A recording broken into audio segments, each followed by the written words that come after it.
Que ce sont des matchs qui marquent un rugbyman. Oui, tout à fait. C'est vrai qu'un match comme on l'a vécu cet après-midi, ça laisse des traces physiques. Ça a laissé des traces certainement dans les tribunes, parce que pour les cardiaques, c'est pas un match qu'il leur faut. Mais je crois que le rugby en est sorti grand vainqueur et maintenant, nous sommes qualifiés pour la finale. Mais vous savez, la résistance fournie par Toulouse a été très dure. C'est pour ça qu'il y a des prolongations. Mais bon, on va faire la fête ensemble. Puis, vous avez une petite voix, je ne suis pas sûr que celle de Pierre Salviac soit plus forte. Hein. Pierrot. Oh, ça va très bien. Non, mais c'est vrai que bon, on a vécu un scénario en heure. Hein, c'est vraiment le scénario idéal. En tout cas pour le 10 mat, me disait Christophe Lamaison, on a fait tout ce qu'il fallait. Merci Christophe. J'ai envie quand même de vous poser cette question que tout le monde attend. Quand vous ratez la tentative de transformation de l'essai d'égalisation juste à la fin du temps réglementaire, qu'est-ce qui se passe dans votre tête? Mais ce qui se passe, c'est vrai qu'on a difficilement à faire le vide dans la tête. C'est vrai que c'est délicat pour un buteur. Bon, il y a la gagne au bout du pied.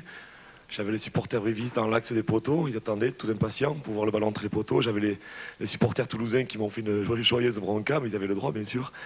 Et aussi bon, les joueurs qui n'arrêtaient pas de me mettre la pression, qui montaient, qui me parlaient. Et j'ai craqué, tout simplement. Mais bon, je crois qu'ensuite, lors des prolongations, on a su refaire le vide, toute l'équipe.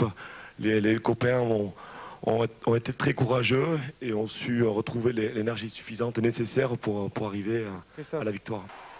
Oui, alors il y a un titre à défendre, effectivement, mais on peut d'ores et déjà dire, Titou Lamaison, que le club de Brive a gagné cet après-midi le titre de champion d'hiver aux dépens du Stade Toulousain. Le scénario, vous l'aviez prévu comme ça? Non, pas du tout, au contraire. Non, c'est vrai qu'on n'avait pas la partie facile en venant ici à Toulouse. On a vu le match contre les Arlequins et les 50 points qu'ils ont pris, donc on ne savait pas où c'est qu'on allait. Si ce n'est que bon, compter sur le courage des joueurs, être tous les 23, puisque nous étions 23 sur la feuille de match, les dirigeants, les entraîneurs et toute la région qui était derrière nous. Et à partir de là, bon, je crois qu'on a fourni une bonne opposition. Mais alors comment expliquez-vous le fait d'abord de tenir en échec l'équipe du Stade Toulousain, de marquer plus d'essais au stade, qui était chez lui, devant son public, avec son expérience? Vous n'étiez que l'outsider, bien que vous ayez le titre de champion d'Europe.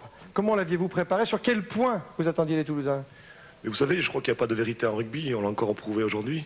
Maintenant, il n'y a pas de match à domicile avec un favori qui part d'emblée. Non, au contraire, je crois qu'on avait réalisé déjà lors du quart de finale une bonne performance puisqu'on a battu le champion anglais. Là, on bat le champion français et j'espère qu'on combattra Bath lors de la finale. On battra Bath lors de la finale. La perche vous est tendue, Pierre.